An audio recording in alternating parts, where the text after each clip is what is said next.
ब्रह्ममुरारिसुराचितलिङ्गं निर्मलभाषितशोभितलिङ्गं जन्मजदुःखविनाशकलिङ्गं तत्प्रणमामि सदा शिवलिङ्गं देवमुनिप्रवराचितलिङ्गं कामदहनकरुणाकरलिङ्गं रावणदर्पविनाशकलिङ्गं तत्प्रणमामि सदा शिवलिङ्गं सर्वसुगन्धसुलेपितलिङ्गं बुद्धिविवर्धनकारणलिङ्गं सिद्धसुरासुरवन्दितलिङ्गं तत्प्रणमामि सदा शिवलिङ्गं कनकमहामणिभूषितलिङ्गं फणिपतिवेष्टितशोभितलिङ्गं दक्षसुयज्ञविनाशकलिङ्गं तत्प्रणमामि सदा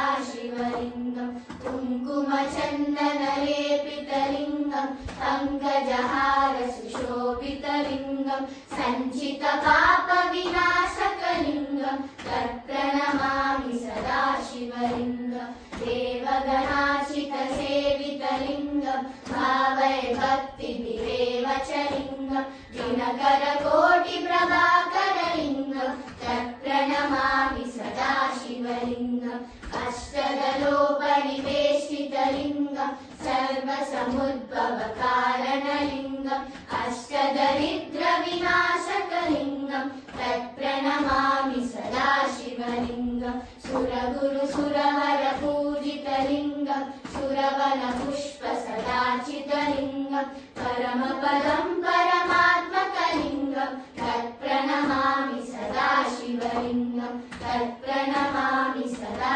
शिवलिङ्गं तत्प्रणमामि सदा शिवलिङ्गम्